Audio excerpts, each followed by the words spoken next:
Praise Lord. ദൈവത്തിൻ്റെ അതിപരിശുദ്ധമായ നാമം വാഴ്ത്തപ്പെടുമാറാകട്ടെ. നമുക്ക് വീണ്ടും ദൈവവചനം ഒരുമിച്ച് ചിന്തിക്കുവാൻ സ്വർഗ്ഗത്തിലെ ദൈവം തന്ന നല്ല സാഹചര്യത്തിനായി ഞാൻ ദൈവത്തെ സ്തുതിക്കുന്നു, സ്തോത്രം ചെയ്യുന്നു. ജെനസിസ് ചാപ്റ്റർ 32, 32 അധ്യായം. 31 അധ്യായം ഒരു മിസ്പ ഉണ്ടാക്കി യാക്കോബും ലാബാനും തമ്മിൽ വേർപിരിയുകയാണ്. ഈ കല്ല് ഒരു ആലയമാകും എന്ന് ദൈവത്തിന് വാക്കുകൊടുത്ത യാക്കോബിൻ്റെ ജീവിതത്തിൽ പടിപടിയായി ദൈവം കാര്യങ്ങൾ ചെയ്തുകൊണ്ടിരിക്കുകയാണ്. തൻ്റെ ഉള്ളിൽ നിന്ന് പലതും എടുത്തു മാറ്റി ഇപ്പോൾ ഇതാ ലാബാനുമായി ഒരു മിസ്പ ഉടമ്പടി ഉണ്ടാക്കി. ഇനി നിനക്കിവിടം വരെ വരാം, ഇതിൻ്റെ ഇപ്പുറത്തേക്ക് കടക്കരുത് എന്ന് പറഞ്ഞ് പരസ്പരം പിരിയുന്ന ആ ഒരു അവസ്ഥ. ഇത് കഴിഞ്ഞിട്ട് 32 അധ്യായം തുടങ്ങുന്നത് യാക്കോബ് തൻ്റെ വഴിക്ക് പോയി. ദൈവത്തിൻ്റെ ദൂതന്മാർ അവൻ്റെ എതിരെ വന്നു.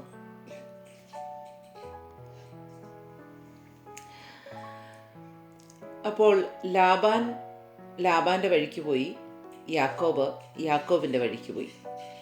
യാക്കോബിൻ്റെ വഴി എന്ന് പറയുന്നത് തൻ്റെ വാഗ്ദത്ത നാട്ടിലേക്കുള്ള, അല്ലെങ്കിൽ തൻ്റെ അപ്പൻ്റെ ഭവനത്തിലേക്കുള്ള, താൻ ഈ ഭൂമിയിൽ ആയിരിക്കുവാൻ ദൈവം നിശ്ചയിച്ച ഇടത്തേക്കുള്ള ഒരു യാത്രയാണ് യാക്കോബിൻ്റെ വഴി എന്ന് പറയുന്നത്. അപ്പോൾ യാക്കോബ് ആ വഴിയിലേക്ക് തിരിയുമ്പോൾ അവിടെ നമുക്ക് ആദ്യമായിട്ട് വായിക്കാൻ കഴിയുന്നത്, ദൈവത്തിൻ്റെ ദൂതന്മാർ അവനെ എതിരേറ്റു വന്നു. യാക്കോബ് അവരെ കണ്ടപ്പോൾ ഇത് ദൈവത്തിൻ്റെ സേന എന്ന് പറഞ്ഞു. ഇത് ദൈവത്തിൻ്റെ സേന എന്ന് പറഞ്ഞു. This is the camp of God. വാസ്തവത്തിൽ ദൂതന്മാർ നമ്മുടെ കണ്ണുകൾക്ക് അദൃശ്യരാണ്. നമുക്കവരെ കാണാൻ കഴിയില്ല. പക്ഷെ ഇവിടെ യാക്കോബിൻ്റെ കണ്ണുകൾ കൊണ്ട് ഒരു ദൂതനെയല്ല, ദൂതന്മാരുടെ ഒരു സേനയെ തന്നെ കാണുന്ന ഒരനുഭവം.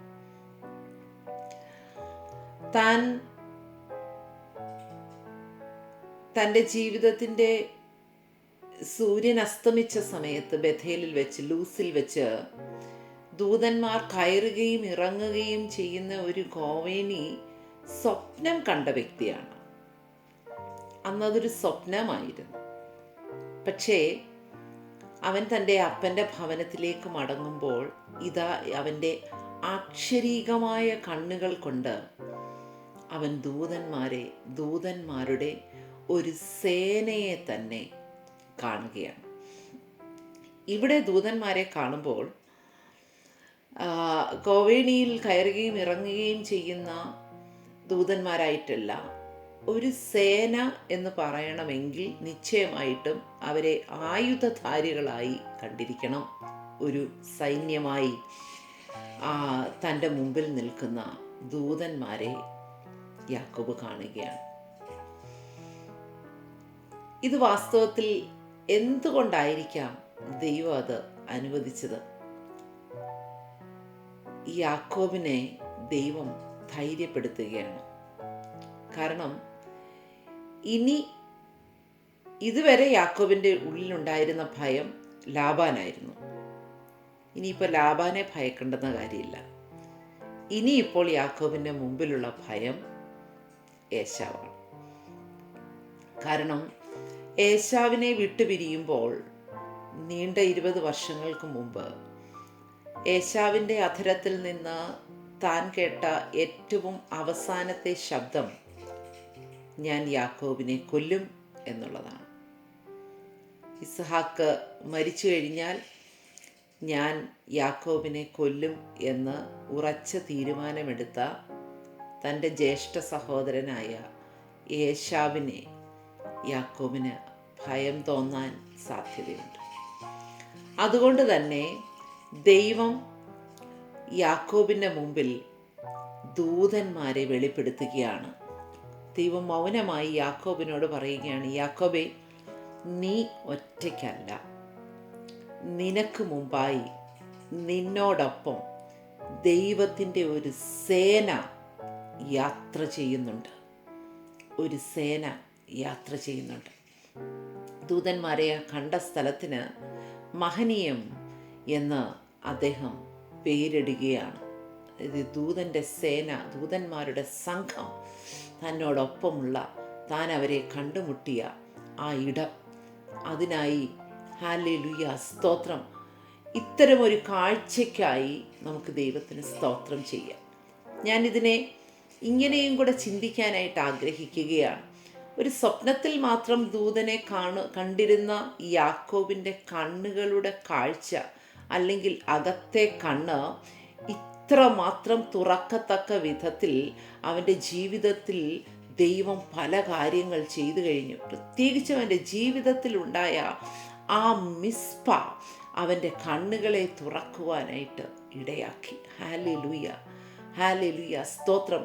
ശത്രുവിനോട് ഹല്ലേലൂയ, സ്തോത്രം, എതിർത്ത് നിൽക്കുന്ന ശത്രുവിനോട് ഒരു ഉടമ്പടി എന്നുള്ളതിനേക്കാളും ഇതിനപ്പുറത്തേക്കിനി ഞാനില്ല, ഇനി ഒരു മടങ്ങിപ്പോക്കില്ല എന്ന് തൻ്റെ വാക്തത്വത്തിലേക്കാണ്. I am heading to my promise, no turning back. അതാണ് ഈ മിസ്പ കാണിക്കുന്നത്. ഹല്ലേലൂയ, മടങ്ങില്ല, ഞാനിനി പിന്മാറില്ല. അങ്ങനെ ഒരു ഉറപ്പ്, അങ്ങനെ ഒരു തീരുമാനം എടുത്ത യാക്കോബിൻ്റെ കണ്ണുകൾ തന്നോട് കൂടെ യാത്ര ചെയ്യുന്ന ദൂതന്മാരെ കാണത്തക്കവണ്ണം ദൈവം തുറന്നു കൊടുക്കുകയാണ്. ഇവിടെ യാക്കോബിന് കൂട്ടിന് കിട്ടിയത് ഒരു സംഘം ദൂതന്മാരാണെങ്കിൽ, രക്ഷിക്കപ്പെടുന്നവർക്കായിട്ടുള്ള സേവകാത്മാക്കൾ നമുക്കുണ്ട്. ഏറ്റവും കുറഞ്ഞത് 2 ദൂതന്മാരുടെ കാവൽ രക്ഷിക്കപ്പെട്ട, വീണ്ടും ജനനം പ്രാപിച്ച ഒരു ദൈവ പൈതലിന് ഉണ്ട് എന്ന് നമുക്കറിയാം. എന്നാൽ അതിനേക്കാൾ ഉപരി, ഹല്ലേലൂയ, സ്തോത്രം, ദൈവം നമുക്ക് വാഗ്ദത്തം ചെയ്തിരിക്കുന്നത്, ഹല്ലേലൂയ, ദൂതൻ്റെ സാന്നിധ്യത്തെക്കാൾ തൻ്റെ പുത്രൻ്റെ സാന്നിധ്യം. ഞാനോ ലോകാവസാനത്തോളം എല്ലാ നാളും കൂടെ ഇരിക്കാമെന്ന് പറഞ്ഞ പുത്രൻ്റെ സാന്നിധ്യം. 2, നമ്മുടെ അകത്ത് വന്ന് വാസം ചെയ്യുന്ന പരിശുദ്ധാത്മാവിൻ്റെ സാന്നിധ്യം. അപ്പോൾ ഈ പറഞ്ഞ യാക്കോബിനേക്കാൾ എത്രമാത്രം ശ്രേഷ്ഠകരമായ അനുഭവത്തിലാണ് ഞാനും നിങ്ങളും ജീവിക്കുന്നത്, അല്ലേ? ഹല്ലേലൂയ, സ്തോത്രം. അതുകൊണ്ട് തന്നെ ഇനി ആരെ ഭയപ്പെടണം, എന്തിനെ ഭയപ്പെടണം? ഹല്ലേലൂയ. നമ്മുടെ മുമ്പിൽ നമ്മളോട് വെല്ലുവിളിക്കുന്ന പലതും ഉണ്ടാവാം. നീണ്ട 20 വർഷങ്ങളായി കണ്ടാൽ കൊന്നുകളയും, തീർത്തുകളയും, അവസാനിപ്പിച്ച് കളയും, ഹല്ലേലൂയ, ഭൂമിയുടെ പരപ്പിൽ വെച്ചേക്കുകയില്ല എന്ന് വാദിക്കുന്ന എത്ര വലിയ ശത്രുക്കളോ സാഹചര്യങ്ങളോ എൻ്റെയും നിങ്ങളുടെയും മുമ്പിൽ ഉണ്ട് എങ്കിലും, ഹല്ലേലൂയ, ഈ ദൂത് കേൾക്കുമ്പോൾ ധൈര്യപ്പെടണം, ഈ ദൂത് കേൾക്കുമ്പോൾ ബലപ്പെടണം. ഈ ദൂതിൻ്റെ മുമ്പിൽ ദൈവത്തോട് പറയണം, കർത്താവേ, ഹല്ലേലൂയ, ശത്രു എന്തെല്ലാം പറഞ്ഞ് വാദിച്ചാലും, എന്തെല്ലാം കാര്യങ്ങൾ ചെയ്താലും ഞാൻ ഒന്ന് വിശ്വസിക്കുന്നു, എന്നോടൊപ്പം ഒരു സൈന്യമുണ്ട്. Hallelujah, hallelujah. സങ്കീർത്തനക്കാരൻ പറയുകയാണ്, ഒരു സൈന്യം എൻ്റെ നേരെ പാളയമിറങ്ങിയാലും ഞാൻ ഭയപ്പെടുകയില്ല. ഹല്ലേലൂയ. കാരണം ആ ദൈവത്തിൻ്റെ സാന്നിധ്യം, ഹല്ലേലൂയ, എന്നോട് എന്നോടൊപ്പമുണ്ട്. ഈ പഴയ നിയമത്തിൽ ഹല്ലേലൂയ പഴയ നിയമ വിശുദ്ധന്മാർ എല്ലാവരും പറയുന്ന സാന്നിധ്യത്തെക്കാൾ, എല്ലാവരും അവകാശപ്പെടുന്ന കാര്യങ്ങളെക്കാൾ ശ്രേഷ്ഠകരമായ സാന്നിധ്യം ചുമക്കുന്ന ഹല്ലേലൂയ സ്തോത്രം ഒരു ദൈവ പൈതലാണ് ഞാനും നിങ്ങളും എന്നോർക്കുക. അതുകൊണ്ട് ഒന്നിനും ഒരു ദോഷവും നമുക്ക് എതിരെ ചെയ്യുവാൻ കഴിയുകയില്ല. നമ്മുടെ ശരീരത്തിന് ചുറ്റും ഒരു കാവലുണ്ട്, നമ്മുടെ മനസ്സിന് ചുറ്റും ഒരു കാവലുണ്ട്, നമ്മുടെ ആത്മാവിന് ചുറ്റും ഒരു കാവലുണ്ട്. ഹല്ലേലൂയ എനിക്ക് ചുറ്റും, ഹല്ലേലൂയ നമുക്ക് ഓരോരുത്തർക്ക് ചുറ്റും ഒരു കാവലുണ്ട്, നമ്മുടെ കുടുംബത്തിന് ചുറ്റും ഒരു കാവലുണ്ട്. ഹല്ലേലൂയ നമുക്കുള്ള സകലതിന് ചുറ്റും ഒരു കാവലുണ്ട്. അതെ, ഇയ്യോബിനെ കുറിച്ച് ഹല്ലേലൂയ സാത്താൻ തന്നെ പറയുന്നു, നീ അവന് ചുറ്റും വേലി കെട്ടിയിട്ടില്ലയോ, നീ അവന് ചുറ്റും, അവൻ ഉള്ളതിന് ചുറ്റും, ഹല്ലേലൂയ അവന്റെ കുടുംബത്തിന് ചുറ്റും ഒക്കെ വേലി കെട്ടിയിട്ടില്ലയോ. ഹല്ലേലൂയ ഒരു പഴയ നിയമ ഭക്തന് അങ്ങനെ ഒരു വേലി ദൈവം കെട്ടി സൂക്ഷിച്ചു എങ്കിൽ, ഹല്ലേലൂയ എനിക്കും നിങ്ങൾക്കും ചുറ്റും കെട്ടിയിരിക്കുന്ന വേലി, ഹല്ലേലൂയ പുണ്യ രക്തത്തിന്റെ വേലി, ഹല്ലേലൂയ ഹല്ലേലൂയ നമുക്ക് വേണ്ടി നമ്മുടെ ഹല്ലേലൂയ നമുക്ക് വേണ്ടി അനുകൂലമായി സംസാരിക്കുന്ന രക്തത്തിന്റെ വേലി, ആ രക്ഷയുടെ നമ്മെ വീണ്ടും ജനിപ്പിക്കുവാൻ ദൈവം ഉപയോഗിച്ച ആ ശ്രേഷ്ഠകരമായ രക്തത്തിന്റെ വേലി എനിക്കും നിങ്ങൾക്കും ഉണ്ട് എന്നോർത്ത് ദൈവത്തിന് സ്തോത്രം ചെയ്യണം. അതുകൊണ്ട് ഹല്ലേലൂയ ഭയത്തെ നീക്കിക്കളയണം, ഭയത്തെ നീക്കിക്കളയണം. ഹല്ലേലൂയ ദൈവം യാക്കോബിനോട് പറയുകയാണ്, നീ ഭയപ്പെടരുത്, നീ ഭയപ്പെടരുത്. ഹല്ലേലൂയ ഒരു സേന നിന്റെ കൂടെയുണ്ട്. See again after many years I am sitting here and criticizing Jacob. Hallelujah അങ്ങനെ ചിന്തിക്കരുത് കേട്ടോ. ഇത്രയും വർഷങ്ങൾക്ക് ശേഷം, ആയിരക്കണക്കിന് വർഷങ്ങൾ കഴിഞ്ഞു, യാക്കോബിനെ ഇരുന്ന് ക്രിട്ടിസൈസ് ചെയ്യുകയാണെന്ന് ഓർക്കരുത്. പക്ഷേ നമ്മൾ അല്ലെങ്കിൽ ഇതിനകത്തുനിന്ന് പഠിക്കേണ്ട പാഠങ്ങളുണ്ട്. അതുകൊണ്ട് അതിനെ ആ ഒരു ക്രിട്ടിക് മൈൻഡോടുകൂടി കണ്ട് ഹല്ലേലൂയ പഠിച്ചെങ്കിൽ മാത്രമേ കഴിയുകയുള്ളൂ. എത്രയോ പ്രാവശ്യം ഹല്ലേലൂയ നമ്മോട് ദൈവം വ്യക്തമായി സംസാരിച്ചിട്ടുണ്ട്. ഭയപ്പെടേണ്ട, ഞാൻ നിൻ്റെ കൂടെയുണ്ട്, ഭ്രമിച്ച് നോക്കണ്ട, ഞാൻ നിൻ്റെ ദൈവമാണ്, ഞാൻ നിന്നെ ശക്തീകരിക്കും, ഞാൻ നിന്നെ സഹായിക്കും എന്നൊക്കെ എത്രയോ പ്രാവശ്യം സംസാരിച്ചിട്ടുണ്ട്. എന്തെല്ലാം കാര്യങ്ങൾ നമുക്ക് വേണ്ടി ദൈവം നമ്മോട് പറഞ്ഞിട്ടുണ്ട്, നമ്മെ ദർശനം കാണിച്ചിട്ടുണ്ട്, നമ്മളെ സ്വപ്നം കാണിച്ചിട്ടുണ്ട്. ഹല്ലേലൂയ പലരെയും അയച്ചു പറഞ്ഞിട്ടുണ്ട്. ആ വിഷയത്തിൽ നീ ഭാരപ്പെടേണ്ട. ഹല്ലേലൂയ ഈ കാര്യത്തിൽ നീ ദുഃഖിക്കേണ്ടി വരികയില്ല.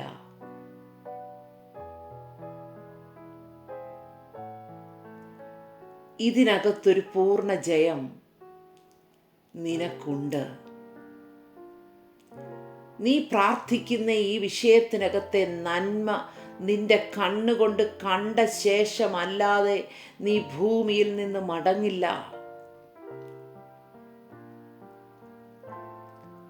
How many times God has promised,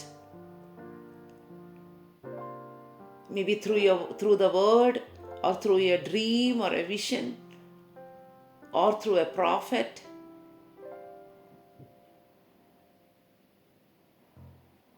when your mind gets wavered, tell your mind, be quiet. മനസ്സിനോട് പറയണം, എൻ മനമേ നീ വീണ്ടും സ്വസ്ഥമായിരിക്ക, യഹോവ നിനക്ക് ഉപകാരം ചെയ്തിരിക്കുന്നു. കഴിഞ്ഞ കാലങ്ങളിൽ ചെയ്തിട്ടുണ്ട്, ഇന്ന് ചെയ്തുകൊണ്ടിരിക്കുകയാണ്, ഇനിയും ചെയ്യും. അത് പറഞ്ഞ് ഒന്ന് സ്വസ്ഥമാകാൻ, മനസ്സിനെ നിയന്ത്രിക്കാൻ ദൈവം നമ്മൾക്കിടയാക്കട്ടെ. ഇവിടെ ഒരു ദൈവത്തിൻ്റെ സേനയെ ദൈവം കാണിച്ചു കൊടുത്തിട്ടും പിന്നെയും യാക്കോബ് തൻ്റെ ബുദ്ധി ഉപയോഗിക്കുകയാണ്. ബുദ്ധി ഉപയോഗിച്ച് ഏശാവിനെ പ്ലീസ് ചെയ്യാനായിട്ടുള്ള ഒരു, എങ്ങനെയെങ്കിലും അവനെ തടുക്കാനായിട്ടുള്ള ഒരു പദ്ധതി ഇടുകയാണ്. തൻ്റെ ബുദ്ധിയുടെ ഒരു പരിച ഉണ്ടാക്കാൻ യാക്കോബ് ശ്രമിക്കുകയാണ്. തൻ്റെ ബുദ്ധിയുടെ ഒരു പരിച. തനിക്ക് മുമ്പായിട്ട് ദൂതന്മാരെ അയക്കുകയാണ്. വാസ്തവത്തിൽ യാക്കോബിനോട് ദൈവം നേരിട്ട് പറഞ്ഞതാണ്, I will be with you. നീ നിന്റെ പിതാക്കന്മാരുടെ ഭവനത്തിലേക്ക്, പിതൃദേശത്തേക്ക് മടങ്ങിപ്പോക, ഞാൻ നിന്നോട് കൂടെ ഇരിക്കും എന്ന് യാക്കോബിനോട് നേരിട്ട് ദൈവം സംസാരിച്ചതാണ്. So if God is for us, who can be against us? ദൈവം എൻ്റെ കൂടെ ഉണ്ടെങ്കിൽ ആർക്ക് എന്നെ ഉപദ്രവിക്കാൻ കഴിയും? ആർക്ക് പ്രതികൂലമാകാൻ കഴിയും?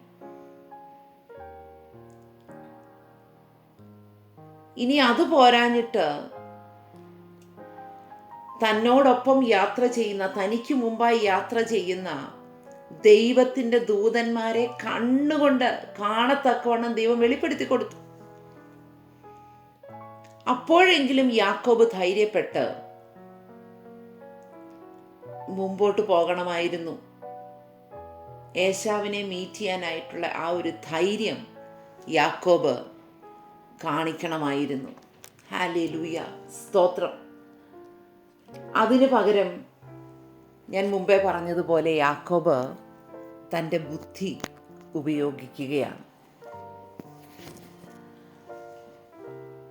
അപ്പോൾ തൻ്റെ ആ ബുദ്ധിയിൽ ഉദിച്ചു വന്ന ഇത്രയും ഈ ദൂതന്മാരെ അയച്ച് ഏശാവിനെ ഒന്ന് പ്ലീസ് ചെയ്ത് ഞാൻ വരുന്നുണ്ട് എന്ന് പറഞ്ഞിട്ട് ഏശാവിൻ്റെ റെസ്പോൺസ് എന്താണെന്നൊന്ന് അറിഞ്ഞിട്ട് ഇനി അടുത്തൊരു ചുവട് വയ്ക്കാം എന്നുള്ളതാണ് ഇവിടെ യാക്കോബ് അത്തരത്തിലുള്ള ഒരു മനോഹരമായ പരിച ഉണ്ടാക്കി അതിൻ്റെ പിന്നിൽ മറയുകയാണ്. പക്ഷെ ഇവിടെ തിരിച്ച് വന്ന് കിട്ടുന്ന ആ ഒരു അറിവെന്ന് പറയുന്നത്, ആ ഒരു വാർത്ത എന്ന് പറയുന്നത് എന്താണ്? നിന്റെ സഹോദരനായ ഏശാവ് 400 ആളുകളുമായി നിന്നെ എതിരേൽക്കുവാൻ വരുന്നു എന്നുള്ള വാർത്ത. അവിടെ കിട്ടുന്ന ആ വാർത്ത, നിന്നെ എതിരേൽക്കാൻ വരുന്നെന്നല്ലേ പറഞ്ഞുള്ളൂ. ഈ ദൂതന്മാര് വന്ന് അവൻ ഭയങ്കര കോപിച്ചിരിക്കുകയാണ്, അവൻ യുദ്ധസന്നദ്ധനായിട്ട് വരുന്നു എന്നൊന്നും അല്ലല്ലോ പറഞ്ഞത്. പറഞ്ഞത് എതിരേൽക്കാൻ വരുന്നെന്നല്ലേ പറഞ്ഞുള്ളൂ. ഏശാവിന്റെ മനസ്സിനകത്ത് എന്താ ഉള്ളതെന്ന് എന്തെങ്കിലും ഈ ദൂതന്മാര് പറഞ്ഞു? ഇല്ല. Again Jacob is assuming. ഇത് നമ്മുടെയും ഒരു കുഴപ്പമാണ് കേട്ടോ. ഇത് പലപ്പോഴും നമ്മുടെയും ഒരു പ്രശ്നമാണ്. ആ ഓപ്പോസിറ്റ് പാർട്ടിയുടെ ഇന്റൻഷൻ എന്തോ ആണെന്നൊന്നും നമുക്കറിയത്തില്ല. പക്ഷെ നമ്മൾ അങ്ങ് മനസ്സിൽ സങ്കല്പിച്ചങ്ങോട്ട് ഇങ്ങനെയാണ് എന്ന് സങ്കല്പിച്ചങ്ങ് കൂട്ടിയിട്ട് ഇവര് യുദ്ധം ചെയ്യാൻ വരുവല്ലേ പോലും നമ്മുടെ പെരുമാറ്റം കൊണ്ട് അതൊരു യുദ്ധമാക്കി തീർക്കുന്ന.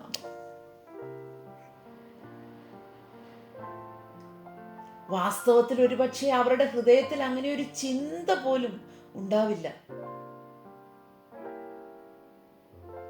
നമ്മൾ ഈ ഒരു മൈൻഡ് സെറ്റോടുകൂടി ഇരുന്നായിരിക്കും ഈ ഫോൺ കേൾക്കുന്നത്.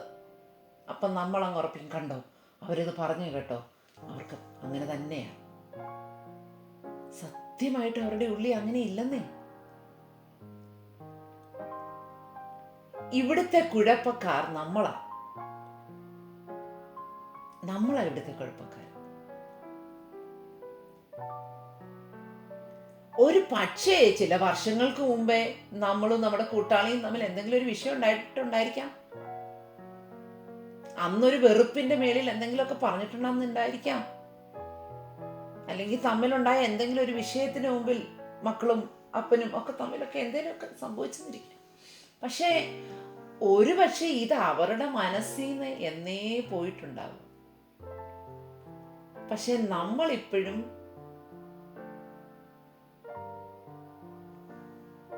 ഇതിങ്ങനെ മനസ്സിൽ വെച്ചോണ്ടിരിക്കുക, അവർക്ക് എന്നോട് അങ്ങനെയാണ്, അല്ലേലും പണ്ടേ അങ്ങനെയാണ്. അങ്ങനെ മനസ്സിൽ വെച്ചുകൊണ്ടിരുന്ന് നാം ചില കാര്യങ്ങളെ, സ്മൂത്തായിട്ട് പോകേണ്ട ചില കാര്യങ്ങളെ കോംപ്ലിക്കേറ്റഡ് ആക്കും.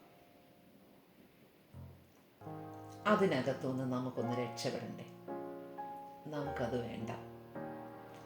ആ യാക്കോബിന്റെ സ്വഭാവം അങ്ങിറങ്ങിപ്പോട്ടെ. അത് നമ്മളിൽ നിന്ന് പൂർണ്ണമായി ഇല്ലാതെയാകട്ടെ. അപ്പോൾ ആദ്യം ഒരു ദൂതന്മാരെയൊക്കെ അയച്ച്, മെസ്സഞ്ചേഴ്സിനെയൊക്കെ അയച്ച് അങ്ങനെയുള്ള ഒരു പരിച ഇദ്ദേഹം സൃഷ്ടിക്കുകയാണ്. രണ്ടാമത്തെ ഒരു കാര്യം യാക്കോബ് ചെയ്യുന്നത്, രണ്ട് കൂട്ടമായിട്ടങ്ങ് വിഭാഗിച്ചു.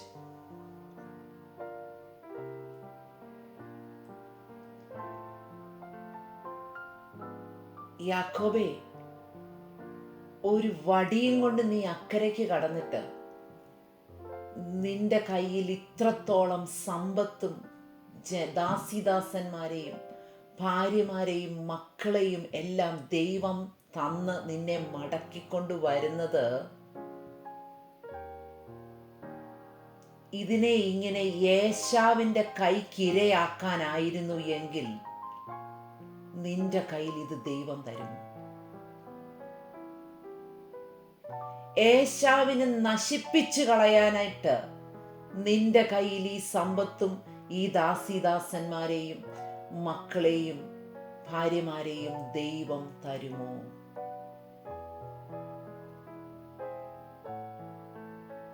ദൈവമക്കളെ, ഞാനും നിങ്ങളും പ്രാർത്ഥിച്ചും ഉപവസിച്ചും ദൈവത്തോട് ഉടമ്പടി ചെയ്തും ഒക്കെ ആരംഭിച്ച ഒരു കുടുംബജീവിതം ശത്രുവിന്റെ മുമ്പിൽ പിച്ചി ചീന്താൻ ദൈവം വിട്ടുകൊടുക്കില്ല. അതങ്ങനെ തീരില്ലെന്നേ, അതങ്ങനെ അവസാനിക്കത്തില്ലെന്നേ. ഏശാവിന്റെ വാളിനിരയാകാൻ യാക്കോബിന്റെ പക്കലുള്ള ഒന്നിനെയും ഏൽപ്പിച്ചു കൊടുക്കാത്ത ഒരു ദൈവമുണ്ട്. അതിനെ പ്രൊട്ടക്ട് ചെയ്യുന്ന ഒരു സേന അവന്റെ ചുറ്റുമുണ്ട് എന്നുള്ളത് യാക്കോബെ നീ തിരിച്ചറിയണം. രണ്ടാമത്, താൻ ഒരു ദൂതന്മാരെ അയച്ച് തൻ്റെ ബുദ്ധി കൊണ്ടുള്ള ഒരു പരിച താൻ സൃഷ്ടിക്കാൻ ശ്രമിച്ചു. അതിനകത്ത് ഈ പരിച കൊണ്ട് എനിക്ക് രക്ഷപ്പെടാൻ പറ്റത്തില്ലെന്ന് പുള്ളിക്ക് തോന്നി. അപ്പോൾ അടുത്ത ഒരു പരിച തനിക്കുള്ളതിനെ വിഭാഗിച്ച് ബലഹീനമായിട്ടുള്ളതിനെ, തൻ്റെ ബുദ്ധിയൊക്കെ ആലോചിച്ച് നോക്കണം കേട്ടോ, ഇതിനെയൊക്കെ മുമ്പിൽ നിർത്തി മനുഷ്യരെ കൊണ്ട് അല്ലെങ്കിൽ തൻ്റെ സമ്പത്തിനെ കൊണ്ട് താനൊരു പരിചയം ഉണ്ടാക്കാൻ ശ്രമിക്കുകയാണ്. ഞാനിതൊക്കെ പറയുമ്പോൾ ഇതിൻ്റെ ഡീറ്റെയിൽഡ് ആയിട്ട് നിങ്ങൾ ചിന്തിച്ചോണം.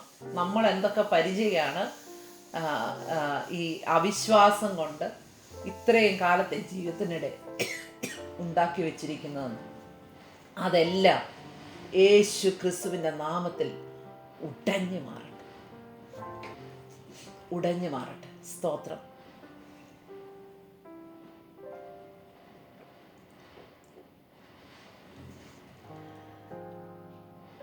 അപ്പോൾ ഒരു കൂട്ടത്തിൻ്റെ നേരെ വന്ന് അതിനെ, 8-ാം വാക്യം, ഏശാവ് ഒരു കൂട്ടത്തിൻ്റെ നേരെ വന്ന് അതിനെ നശിപ്പിച്ചാൽ മറ്റേ കൂട്ടത്തിന് ഓടിപ്പോകാമല്ലോ എന്ന് പറഞ്ഞു.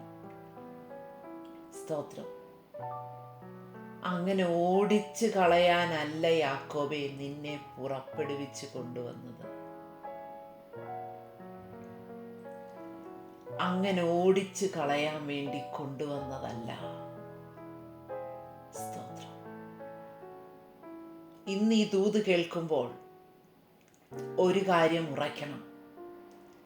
ഇങ്ങനെ പാതി വഴിക്ക് വെച്ച് ചിതറിച്ച് കളയുവാൻ വേണ്ടിയല്ല എന്നെ ദൈവം വാഗ്ദത്തം തന്ന് പുറപ്പെടുവിച്ചത്.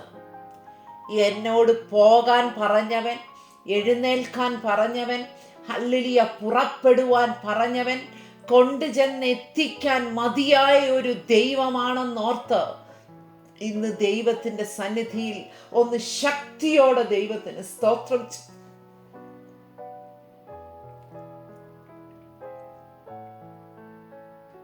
നമ്മെ അവൻ കൊണ്ടുവന്നെത്തിക്കും. ദൈവം നമ്മളെക്കുറിച്ച് ആഗ്രഹിക്കുന്ന തുറമുഖത്ത് നമ്മുടെ ജീവിതമാകുന്ന നൗകയെ അവൻ നങ്കൂരമിടിയിപ്പിക്കും. സ്തോത്രം. ഇനിയും യാക്കോബ് ചെയ്യുന്ന ഒരു കാര്യം, വാസ്തവത്തിൽ ഇത് ആദ്യം ചെയ്യേണ്ട ഒരു പരിചയമായിരുന്നു. പ്രാർത്ഥനയുടെ ഒരു പരിചയ താൻ ഉണ്ടാക്കുക. പ്രാർത്ഥനയുടെ ഒരു പരിചയം. ഈ ദൂതന്മാരെ കണ്ട സമയത്ത് തന്നെ ഈ പ്രാർത്ഥനയുടെ പരിചയം കൂടെ അങ്ങ് ഉണ്ടാക്കിയിരുന്നെങ്കിൽ ഈ ബാക്കി കാര്യങ്ങളുടെ ഒന്നും ആവശ്യം വരത്തില്ലായിരുന്നു. പക്ഷെ താൻ അവിടെ പ്രാർത്ഥിക്കുന്ന പ്രാർത്ഥന നമുക്കൊരു നല്ല മാതൃകയുള്ള ഒരു പ്രാർത്ഥനയാണ് കേട്ടോ. അവിടെ ദൈവം യാക്കോബിനോട് പറഞ്ഞത്, ദൈവത്തിൽ നിന്ന് താൻ കേട്ടത്, തൻ്റെ പൂർവപിതാവായ അബ്രഹാമിനോട് പറഞ്ഞത്, ഈ വാഗ്ദത്തങ്ങളെല്ലാം ഓർമ്മിപ്പിച്ച് യാക്കോബ് പ്രാർത്ഥിക്കുകയാണ്. സ്തോത്രം. 9-ാം വാക്യത്തിൽ അവനോട് പറഞ്ഞത് അവൻ പറയുന്നു. 12-ാം വാക്യത്തിൽ അവന്റെ വല്യപ്പനായ യാക്കോബിനോട് പറഞ്ഞത് ഒക്കെ ദൈവത്തെ ഓർമ്മിപ്പിച്ച് യാക്കോബ് പ്രാർത്ഥിക്കുകയാണ്. ഈ ദിവസങ്ങളിൽ അകത്തേക്ക് ഭയം അരിച്ചരിച്ച് കയറുമ്പോൾ, കണ്ണിന്റെ മുമ്പിൽ നമ്മുടെ പ്രതീക്ഷകളെല്ലാം ഒരു ചീട്ടുകൊട്ടാരം പോലെ ഇടിഞ്ഞു വീഴുമ്പോൾ, when everything goes down, when your mind is losing its strength, start praying. Remind the promises which God has given you.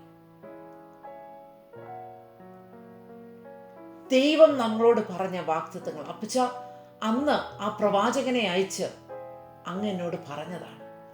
എൻ്റെ പ്രാർത്ഥനാ മുറിയിൽ അങ്ങ് എന്നെ ഈ ശബ്ദം കേൾപ്പിച്ചതാണ്.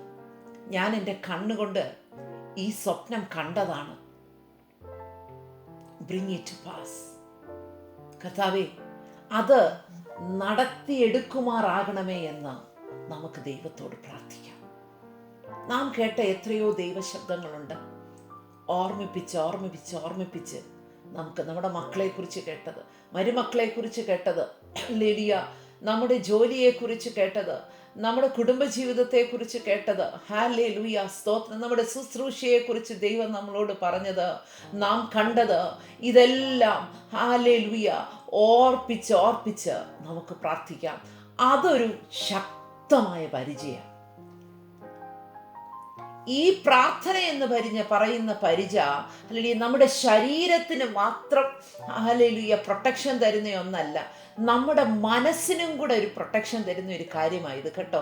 കാരണം നമ്മുടെ മനസ്സിനകത്തേക്ക് ശത്രുവിൻ്റെ ഈ ആവശ്യമില്ലാത്ത ചിന്തകളുടെ അമ്പുകൾ വന്ന് തറയ്ക്കാതിരിക്കുവാൻ ഈ വാഗ്ദത്തങ്ങൾ ഓർമ്മിപ്പിച്ചുള്ള പ്രാർത്ഥന നമ്മെ സഹായിക്കും. ഇനി നമ്മിൽ മിക്ക പേരെയും പോലെയാണ് യാക്കോബ്. എന്തോ ഒരു പ്രാർത്ഥനയാണ് യാക്കോബോടെ പ്രാർത്ഥിച്ചേ. നിങ്ങൾ ആ പ്രാർത്ഥനയൊന്ന് വായിച്ചു നോക്കണം കേട്ടോ. എത്ര ശക്തമായ, very short but A strong prayer. അത്ര ശക്തമായിട്ടുള്ള ഒരു പ്രാർത്ഥനയാണ് യാക്കോബ് പ്രാർത്ഥിച്ചത്. നന്ദി കൊണ്ട് നിറഞ്ഞ ഒരു പ്രാർത്ഥന. ഒരു വടിയോടുകൂടെ മാത്രമാണ് ഞാൻ അക്കരെ കടന്നതെന്നും ഒക്കെ പറഞ്ഞുള്ള ആ നന്ദി കൊണ്ട് ഉള്ളം നിറഞ്ഞുള്ള ഒരു പ്രാർത്ഥന.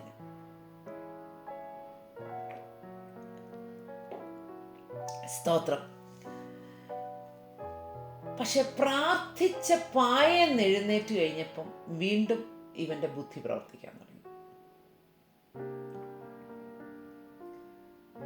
ഈ പ്രാർത്ഥിച്ചോണ്ടിരുന്നപ്പം ദൈവം എന്തെങ്കിലും പറഞ്ഞോ?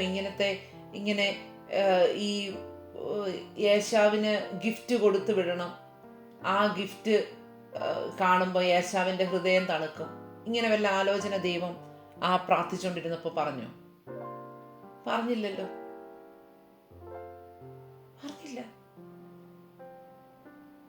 പക്ഷേ യാക്കോബ് തൻ്റെ അടുത്ത ബുദ്ധി ഉപയോഗിക്കുകയാണ്. He is trying to make വേറെ ഒരു പരിചയം താൻ ഉണ്ടാക്കാൻ ശ്രമിക്കുക. എന്താണ്? ഒരു ഗിഫ്റ്റിന്റെ പരിചയം. ഞാനിപ്പോൾ ഇവിടെ കുറെ പരിചയയുടെ കാര്യം പറഞ്ഞു. ഒരു ഗിഫ്റ്റ്, ഏശാവിന്റെ ഹൃദയത്തെ പ്ലീസ് ചെയ്യാനായിട്ടുള്ള ഒരു പരിചയം. അവന്റെ ഹൃദയത്തെ എങ്ങനെയും ഈ ഗിഫ്റ്റ് കൊടുത്തെന്ന് വശീകരിക്കുവാനായിട്ടുള്ള ഒരു പരിചയം. യാക്കോബേ, നീ ആരോടാ പ്രാർത്ഥിച്ച്? നീ ആരുടെ പ്രൊട്ടക്ഷന് വേണ്ടിയാ പ്രാർത്ഥിച്ച്? നീ ആ പ്രാർത്ഥന സമയത്ത് ഉച്ചരിച്ച വാക്തത്വങ്ങൾ ആരുടേതാണ്? അവൻ സർവശക്തനല്ലയോ? അവൻ നിന്നെ വിടുവിക്കാൻ കഴിവില്ലയോ? പിന്നെയും നീ എന്തേ ഇത്തരത്തിലുള്ള ചില കാര്യങ്ങൾ വീണ്ടും ചെയ്യുന്നു? സ്തോത്രം. പ്രാർത്ഥിച്ച വിഷയങ്ങൾ ദൈവത്തിന്റെ കരങ്ങളിലേക്ക് ഏൽപ്പിച്ചിട്ട് വീണ്ടും അത് നമ്മുടെ കയ്യിലേക്ക് എടുക്കാതെ ഒന്ന് സ്വസ്ഥമായിരിക്കുന്നേ, ഒന്ന് സമാധാനമായിട്ടിരിക്കും.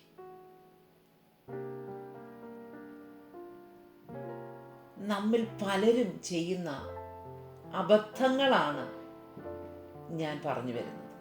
ഞാൻ യാക്കോബിനെ കുറ്റപ്പെടുത്തുകയല്ല, ഒരു മോഡലായിട്ട് യാക്കോബ് നമ്മുടെ മുമ്പിൽ നിൽക്കുന്നതേ ഉള്ളൂ.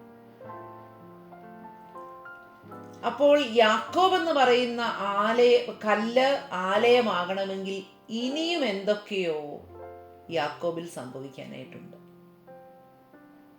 ഇനിയും എന്തൊക്കെയോ സംഭവിക്കാനായിട്ടുണ്ട്. നാമും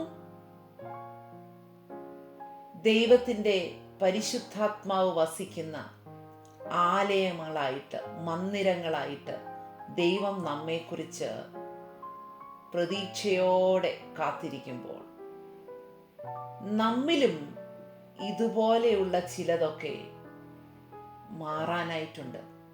ആ കല്ലിനകത്ത് നിന്ന്, ഞാൻ പറഞ്ഞില്ല, ആ കല്ലൊരാലയമാണെങ്കിൽ അതിനകത്ത് കുറേ സ്പേസ് ഉണ്ടാകണം. ആ സ്പേസ് ഉണ്ടാകത്തക്കോണം ആ ആലയമാകേണ്ട ഭാഗത്ത് ഇപ്പോഴും അടിഞ്ഞുകൂടിയിരിക്കുന്ന ഇങ്ങനത്തെ കുറെ പരിചകൾ ഇരിപ്പുണ്ട്. അതെല്ലാം പുറത്തു പോകണം, അതെല്ലാം പുറത്തു പോകണം. സ്തോത്രം. നമ്മെ ദൈവം അതിനായി സഹായിക്കട്ടെ എന്ന് ഞാൻ പ്രാർത്ഥിക്കുകയാണ്. അടുത്ത ഭാഗത്തേക്ക് ഞാൻ ഇന്ന് കടക്കുന്നില്ല. It will take time. ആ 23 മുതലുള്ള വാക്യങ്ങൾ, അടുത്ത 10 വാക്യങ്ങൾ, 23 മുതൽ 32 വരെയുള്ള വാക്യങ്ങൾ നമുക്ക് അടുത്ത ദിവസം ചിന്തിക്കാം. ഹല്ലേലൂയ, സ്തോത്രം. നമുക്ക് ദൂതന്മാരെ അയച്ചുള്ള ഒരു പരിചയമല്ല, തൻ്റെ ബുദ്ധിയുടെ ഒരു പരിചയമല്ല, സമ്മാനം കൊടുക്കുന്ന ഒരു പരിചയമല്ല, പ്രാർത്ഥനയുടെ ഒരു പരിചയം, ദൈവ സാന്നിധ്യത്തിൻ്റെ ഒരു പരിചയം. അതുകൊണ്ട് ജീവിതത്തെ മുന്നോട്ട് കൊണ്ടുപോയി എതിർക്കുന്ന, വാദിക്കുന്ന സകല ശത്രുക്കളുടെയും മുമ്പിൽ നമ്മെ സംരക്ഷിച്ച് നിർത്തുവാൻ കഴിയുന്ന ഈ ദൈവത്തിൽ നമുക്ക് ആശ്രയിക്കാം. ഈ വചനങ്ങളാൽ ദൈവത്തിൻ്റെ പരിശുദ്ധാത്മാവ് നമ്മെ അനുഗ്രഹിക്കുമാറാകട്ടെ. God bless you.